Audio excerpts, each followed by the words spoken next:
In this video, we're gonna go ahead and walk through all the Webflow announcements and updates they made to the platform between the period of April 1st to June 14th, which is the day that I'm recording this video. My name is Derek Su. I'm a Sydney-based Webflow developer and web designer. I make this video series on Webflow updates to update you guys on the latest releases and announcements. So you can go ahead and check out my previous playlist after this video explaining everything from some date that I forget. So let's go ahead and just move on to the biggest updates in my opinion. So obviously next Gen CMS, I literally talked about this in the previous updates.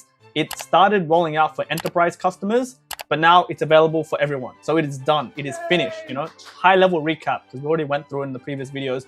They're gonna essentially expand the CMS collections. They're gonna give you more nested collections, multi-level nesting, and they claim to increase the high performance, like faster load times, etc. So that's essentially it. Next one is redesigned code editor with, I think this is a fantastic thing. Let's go and take a look at what the hell this is. So right now, if I actually put in a code embed, they actually updated the whole entire UI, or they added new functionality. So you'll notice in the past, if I was to open a style tag, it didn't have this suggestion right here. And you'll notice if I open the style tag, it automatically closes the style tag. So let's quickly just do that again. STYLE, that. And look at that, hit enter twice, it's already done. So this looks more like a modern code editor, like Sublime or Visual Code Studio. So obviously this is more for like backend and potentially actual front-end developers who actually code the site, where Webflow is trying to substitute everything with, the fact that you don't have to, type in dot class name and then open these brackets. And you'll notice it even has all these colors, and then, width, dot, and you can see there's all these options. Let's say, for example, min width, 15 pixels, and then end that in. So this is really cool. They essentially, changed the color and made these style tags. So great update in my opinion. Let's move on to the next one. Introducing Webflow Foundations. So Webflow actually has a partner program, which I got accepted in. So thank you so much. Thank you for the comments, guys. I know no one cares, but they actually made a step below the partners program, because in order to get to the partners program, you have to submit a form. You have to submit like 5 websites that you've created, and they inspect your code. And then if they deem you suitable, then you get accepted. And then with the partner program, you get benefits. So if I go to my dashboard, you'll notice I have a thing called Partner Hub right here. I can go ahead and hit Overview, and then you can see it's like a game where you can, increase to the next tier, which is Premium Partner. And then, it tells you your commissions. So every time you refer a customer, or for example, if you build a Webflow site in your project, then you transfer it to a client's project and they purchase a site plan, or any add-ons, like for example, the Webflow Analyze or the translation feature, you get a cut of that percentage. And there's a whole resource hub right here. And for those people who really, really care, because we go in detail in this channel, previously Webflow was on Slack, Slack, that client management software thing, but they seem to just disregard that. And now it's built in to their dashboard. So there's all these resources, there's benefits, and there's a whole forum. So there's a whole backend infrastructure. Essentially, they made a lower tier, from my understanding, before the partner program, because again, it takes quite a while to apply for it. It's much easier to join. You get less commission, but you still get all these resources and etc. So this is a great way to, start out as a freelancer or agency, is to register for these foundations or partner programs. Because at the end of the day, I've been a Webflow developer for 7 years, and I didn't really, start joining the partner program until literally the 7th year. So you can see how much revenue I might have lost. Let's move on to the next one, which is introducing AI code components. So I definitely want to make a video about Webflow AI. I think AI is a massive either trend, or it's probably going to happen. Something like the VR, VR or the MetaQuest thing. Like, it just makes sense that's going to happen, but it never happens. So I don't know if this is going to be a trend or if this is actually going to work. I have a lot of opinions on this, so perhaps I'll leave it to the end. But essentially what you can do now is we can go ahead and hit this button here, components, which I've made a recent tutorial on, so check that out. And we can go ahead and hit this plus button right here, new component. And you'll notice we can generate with AI. So we can go ahead and click this, and this loads the AI generator, etc., which again, I want to make a tutorial on. And this is the prompt where you can prompt a website and vibe code an entire, website. And I actually made a tutorial on this, which is still editing, but then I realized I didn't share my screen, which is annoying. So I have to re-record that. Guys, these videos take ages to make, so please give it a thumbs up. But right now, for example, I can say, make me a music player, and I'll go ahead and prompt it. And obviously, the more prompt you give, the better response. But I'm gonna go ahead and just fast forward it and let you know how long this took. All right, guys, so that took a solid, like probably 2 minutes. It's gone ahead and spit out this code. And the great thing is every time you prompt the exact same prompt, it might change the design. But here's the premise, right? It literally coded this entire functionality. I can go ahead and preview this. Obviously, I need to enable custom code to see it work. Sometimes it doesn't work, and most likely what needs to be done, like I said, you be very clear in your prompt. And if not, you're gonna have to re-prompt everything to change it up. All right, so once that's done, you hit play. And you'll notice it's playing, it's scrubbing, everything should be working.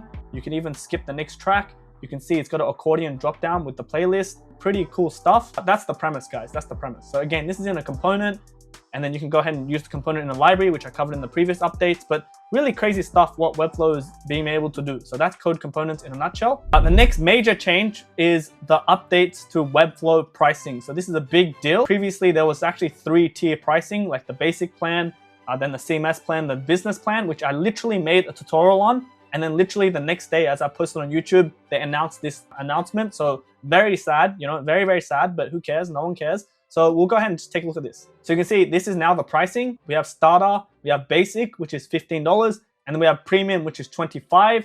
And the difference is premium is now the CMS plan.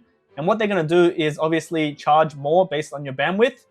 And they also have like AI credits now, etc. So this is actually a very big change, but that's just how they do it. All right, so those are probably the biggest changes. We can go ahead and move on to the other changes, like for example, modern devices for the canvas. So if we go back into our Webflow site, we can see that Webflow has updated the actual device breakpoints. You notice my breakpoints at the bottom because I put it at the bottom, but this now has different devices, like it factors different, like M4. If you guys can see, it says iPad Pro 13-inch, M4, you know, the M4 chip. So they just uploaded these breakpoints. Other things we can do is hit this button here, and we can go ahead and put show spacing on canvas. And essentially, if you put your mouse over stuff, it just shows you the spacing. So that's just a small UI change. And then we can also do stuff like pan. So you notice there's actually a new button right here on the right-hand side after the breakpoints. And if you hit this, it almost goes into like a Figma board, and you can actually hold spacebar and like pan across, because that's how Figma works. And we can also hold Option or Control and just like zoom it in, and it's like almost like an artboard. So we can do that now for some reason. So these are pretty cool changes. Let's quickly look at the other updates. So again, this video was done in a rush, so I apologize. So we're gonna go ahead and go back into everything. So we talked about this. We talked about the editor, the code editor, AEO for enterprise. So this is actually now released. This is an enterprise update where you can use Webflow Analyze to measure AI prompts. So for example, someone types in ChatGPT, what is the best business for tacos?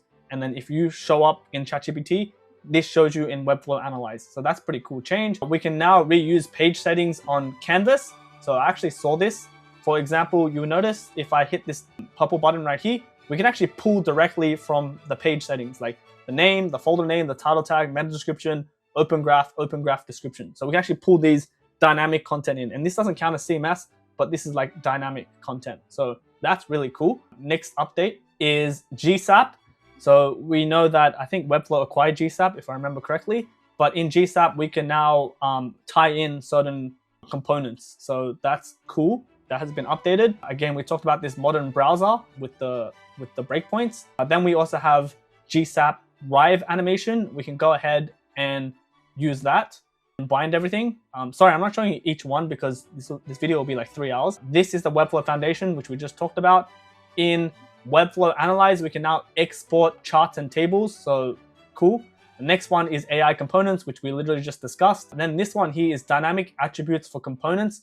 So from my understanding, you can actually pull in attributes like the high level. That's my understanding. So for example, attributes could be used for custom code. I've done many tutorials in the past, even recent ones, where we're using attributes to essentially reference something. So we can use this inside a code. That's what it looks like to me. So that's pretty cool. Updates to dev link export. So again, Webflow has so much stuff. Like they have a backend thing and where you can import like GitHub code and stuff like that.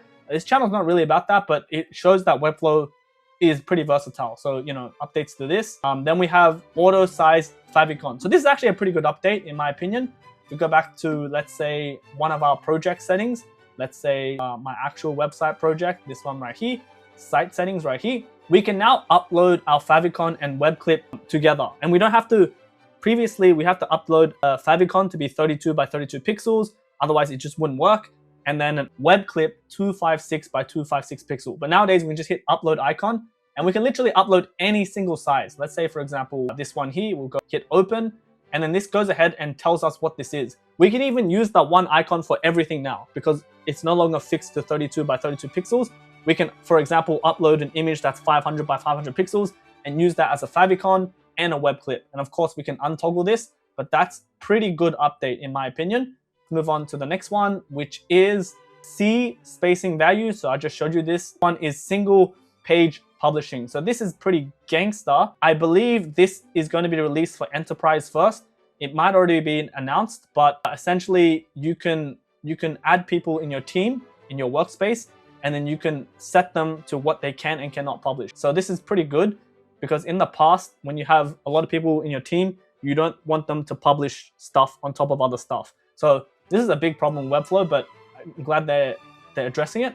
Then this one here, set default preview role. So in the past updates, I told you that you can hit the Webflow icon on the top left and you can preview different roles because they're sacking the legacy editor essentially. In order to edit the site, this is pretty much what it looks like now. So we can go ahead and set the default role right here. Always default to content editor. So this is a very minor change. Next thing is updates to our plans and pricing, which I just discussed. Use component props in custom code. So without going into super detail, because I haven't really played around with it super much, but essentially it's giving us more options to tie in code essentially. So that's that.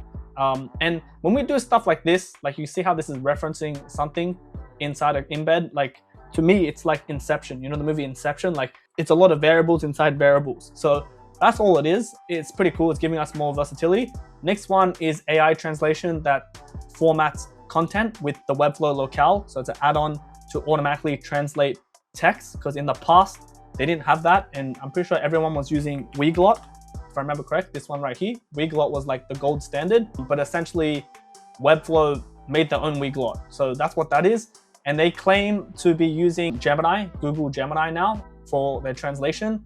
I'm not quite sure what they were using before, but it's done. So there it is. Let's move on to the next one, which is logging in with GitHub. So this is actually a pretty cool change. I believe GitHub is more for like actual developers, you know, not me. I'm just a fraud. I'm just a facade. JK, I believe I am a front-end developer, or at least I know the premise of front-end development, but you can actually log in and create a Webflow account with GitHub now, in addition to Google. So that's really good stuff, and it makes a lot of sense. So next one is AEO. I just literally told you this, that you can now track all the AI search results on Webflow Analyze. So that's done. Then we have quick access. So like I just described 2 updates ago, or whatever it was, if we go back into our project and we go ahead and set our default role, whether it's marketer or content editor, if you actually go into your live website, you can actually type in at the end of our URL, !update, or I think it was !edit.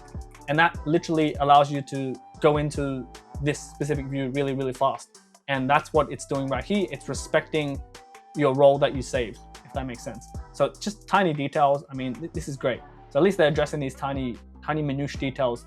Next one is deploy apps on Webflow. So I'm not even gonna claim I know what this is, but like I said earlier, they're really tying a lot of stuff with GitHub, it seems like. So yeah, I'm not even gonna claim I know what this is, but I'm assuming if you have a code in GitHub, you can literally import it to Webflow, which is insane. So next one is track AI and MCP changes in your site activity log. So I'm pretty sure this is only for enterprise customers, but this creates a log so you can see who did what. Next one is pan and zoom for pages, which I literally just discussed. This one is reset localized component prop default. So this is a very minor change for Webflow localized functionality. That's a translation functionality where you can actually, you know, hit the blue text and move it back to the primary locale. So very minor thing. And that's literally it. Wow. Okay, cool. So I really don't want this video to be like, you know, 40 minutes, but my name is Derek Su. I'm a Sydney-based Webflow developer and web designer.